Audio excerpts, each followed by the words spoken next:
Hi, in this video I'm going to take a look at something that we call boulders and the impact they can have on your coffee.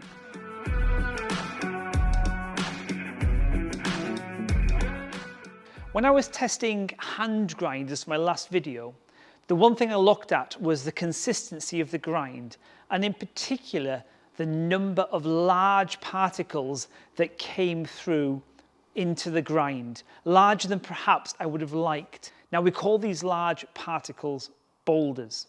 They're quite chunky, they're quite large, and if you look at them side by side with the rest of the grind, you'll notice that there's a big difference in the size.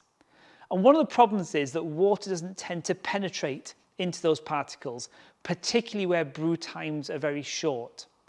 And that means, though, they can tend to under-extract. Basically, they're not going to contribute a lot to your coffee. So I thought I'd come up with a bit of a test to see what kind of impact these boulders are going to have. Now I've got 3 Aeropresses.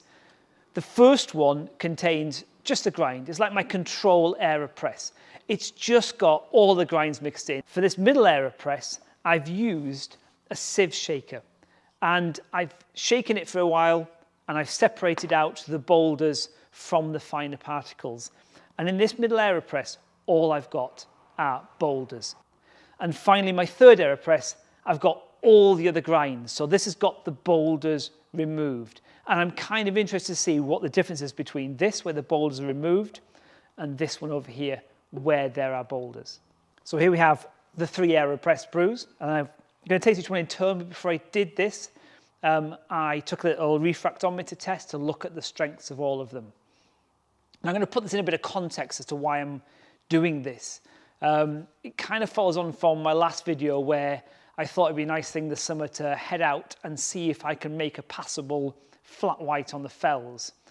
And one of the parts of this is to see if I can make the coffee base strong enough and tasty enough to hold up with milk to make my flat white.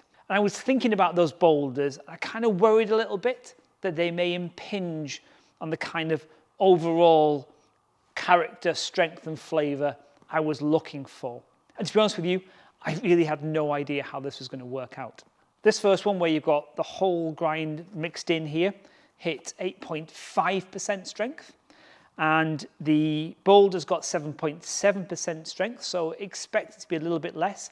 I was surprised how close it was, to be honest. And this one here, where the boulders are removed, hit a strength of 8.6%, so only slightly higher than this grinder over here.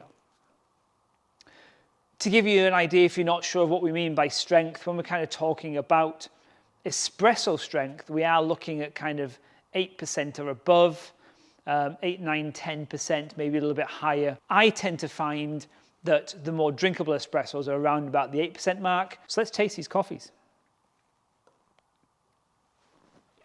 It's got good strength, it's bright, it's juicy, there's some nice acidity in there. Now, although the strength difference isn't massive between them, and they've kind of extracted well, it's a little bit tarter, a little bit sharper, maybe not as rounded as this first one. Of the 3, I feel that one's a lot more balanced. It's nice and coating. It's a pleasing strength as well. So even though it's the strongest of the 3, there's something about it that's making it feel maybe a little bit mellower in the mouth. I actually think it's the nicest coffee on the table.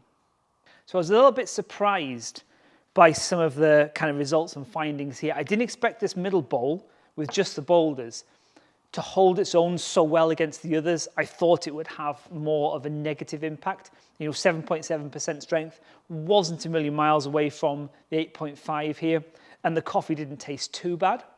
Not as nice as the other 2, but the one thing I have noticed as I was taking my measurements and I was having to filter the coffee for the refractometer is that there's more muddiness in the bottom of this bowl than the others.